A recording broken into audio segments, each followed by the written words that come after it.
Ansiba unfair ആയിട്ട് evict ആയിട്ട് പോലും യാതൊരു പരാതിയോ പരിഭവമോ ഇല്ലാതെയാണ് ഇതുവരെ പ്രതികരിച്ചത്.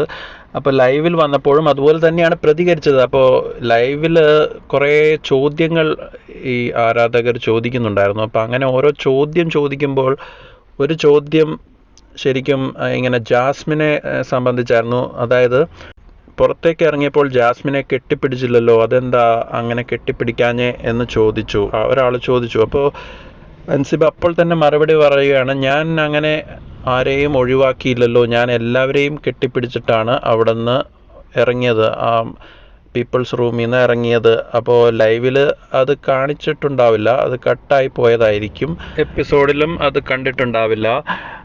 ഞാൻ അങ്ങനെ ആരെയും ഇങ്ങനെ അവഗണിച്ച് പോരുമെന്ന് നിങ്ങൾക്ക് തോന്നുന്നുണ്ടോ? എനിക്ക് അങ്ങനെയൊന്നുമില്ല. അപ്പോൾ വളരെ കാമായിട്ട് സത്യസന്ധമായിട്ട് സ്ട്രെയിറ്റ് ഫോർവേഡായിട്ടാണ് അൻസിബ ആൻസർ ചെയ്യുന്നത്. അപ്പോൾ അൻസിബ അവിടെ ജാസ്മിനെയൊക്കെ കെട്ടിപ്പിടിച്ചിട്ട് തന്നെയാണ് ഇറങ്ങിയത്. അത് ബി ഈ പ്ലസിലും ഇതിലും ലൈവിലും ഒന്നും കാണിച്ചില്ല, കട്ടായി പോയതെന്ന് പറഞ്ഞാൽ കട്ടാക്കിയതാണ്. അപ്പോൾ നിങ്ങൾ ഓർക്കുന്നുണ്ടാവും, അൻസിബയുടെ ഉമ്മയൊക്കെ ഈ ഫാമിലി ടാസ്കിന് വന്നപ്പോൾ ജാസ്മിനെ കെട്ടിപ്പിടിച്ചായിരുന്നു വന്നപ്പോൾ തന്നെ. അപ്പോൾ അതൊക്കെ നല്ല കറക്റ്റായിട്ട് കാണിച്ചു. പക്ഷേ അൻസിബയ്ക്ക് കൂടുതൽ ഒരു സെൻറ്റിമെൻറ്റ് കിട്ടാതിരിക്കാൻ വേണ്ടിയായിരിക്കാം, അല്ലെങ്കിൽ അൻസിബയ്ക്ക് കൂടുതൽ ഒരു നല്ല ഇമേജിലേക്ക് പോകേണ്ട എന്ന് വിചാരിച്ചിട്ടായിരിക്കും ഈ എവിക്ഷനിൽ ഇങ്ങനെ ജാസ്മിനെ കെട്ടിപ്പിടിച്ച് പോകുന്നതൊന്നും കാണിക്കാത്തത്.